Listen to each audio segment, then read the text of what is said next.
Is that you? I'm looking at you, brother. Would you come up here? This is Brother Litoro Yates, Dr. Litoro Yates. I want him to share something.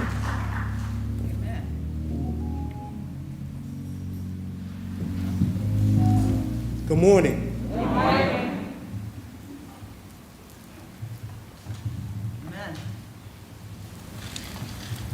Good morning, church family. Good morning. My name is Dr. Litoro Yates, and my wife Stephanie and I have been members of St. Paul since 2007. I consider myself a multicultural navigator, which means I have a love, affinity, or understanding of a given community, and that's black and brown people. And I've worked and served as a bridge between that community and the system for over 25 years. I use education to escape poverty, despair, and to heal. My God, my God. So I've dedicated my life to helping young people understand the power of education to transform their lives and the lives of their families.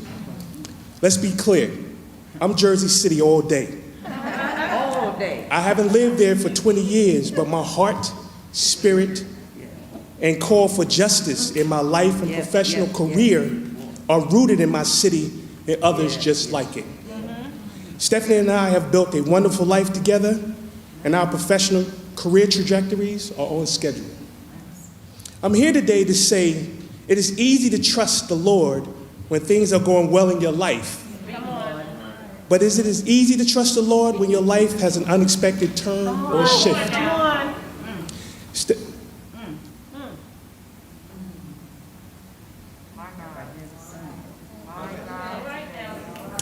Does your faith stay strong, or does it wane? Yes. So I'm going to spend a little time this morning on the topic, where is your faith? Where's your faith? The Reverend Dr. Glover asked me to give a brief testimony about my experience I had last year, and when that text or call come, we already know what we have to do. I was restructured out of my job. Well, let me say that differently. I lost my job. It happened unexpectedly, and my departure after working 7.5 years for an institution of higher education was unceremonious, meaning I didn't get cake, I couldn't say goodbye to my team or the campus community. Wow. After the shock of the moment, I went to tell Stephanie, and tears started to fall from my eyes. She hugged me and said, "This is the moment you must stand on faith." Those words stung a little because I could tell she could see the hurt in my eyes, bruised ego, and disappointment in my soul. But she doubled down and said, "Wait, I know you haven't lost your faith this quickly.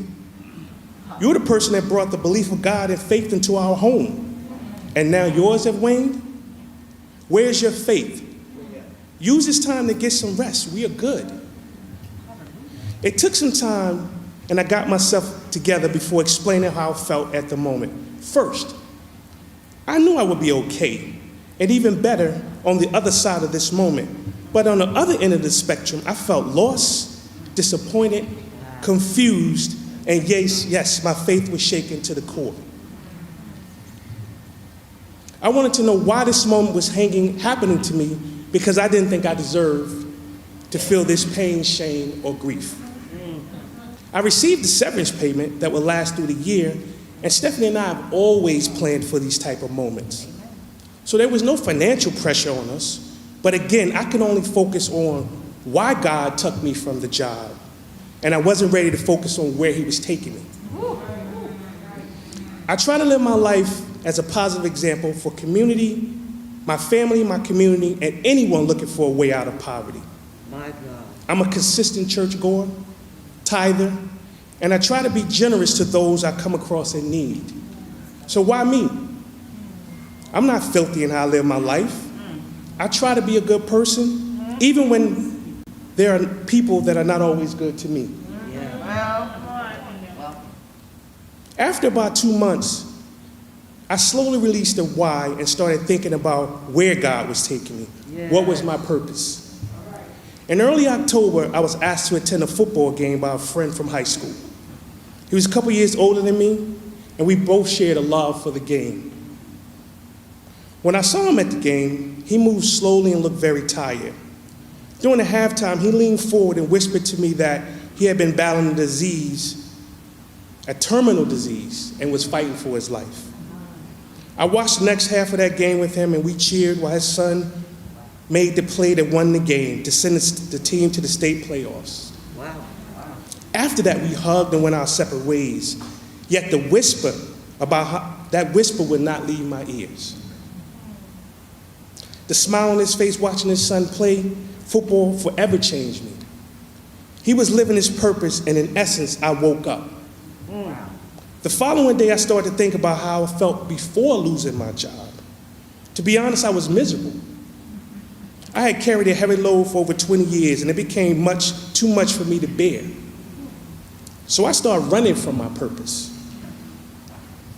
As I bring this testimony to a close, I need to say, God sat me down or made me sit still for a reason. My God. I felt him saying, my work for you isn't done. I have a mission for you. I will send you to the South Bronx, the poorest congressional district in this country. I'm sending you to a place where literally 50 years ago, it was on fire, to help people escape poverty and despair just like you. Church family, I've known my purpose since my youth, for the short time I'm on this planet. Yes. I also know the phrase, too much is given, much is required. But I'm human, and sometimes don't want to press forward. God was very gentle with me in this moment and made sure I got the rest I needed to restore, refuel, regenerate my soul for the walk he had ahead. Yes. By mid-December of last year, I had multiple job offers, but I chose Hostos Community College because of the history and location. I'm rejuvenated in my faith and execution of my purpose because it's a place where I can walk in my authentic self every day. So I want to end by saying, run towards your purpose and lean on faith, even when you don't know why or can't see the path.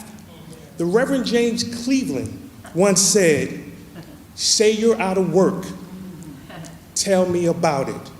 And your bills are due.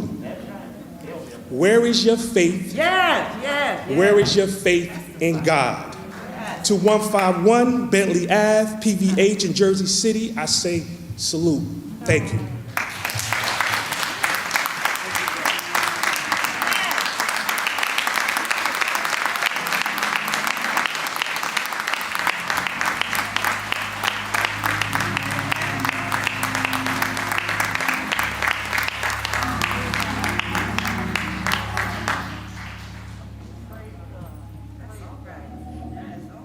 Can anyone relate to that testimony? Anybody here relate to that testimony? Yeah. In fact, if you can relate to that testimony, would you just stand for a moment?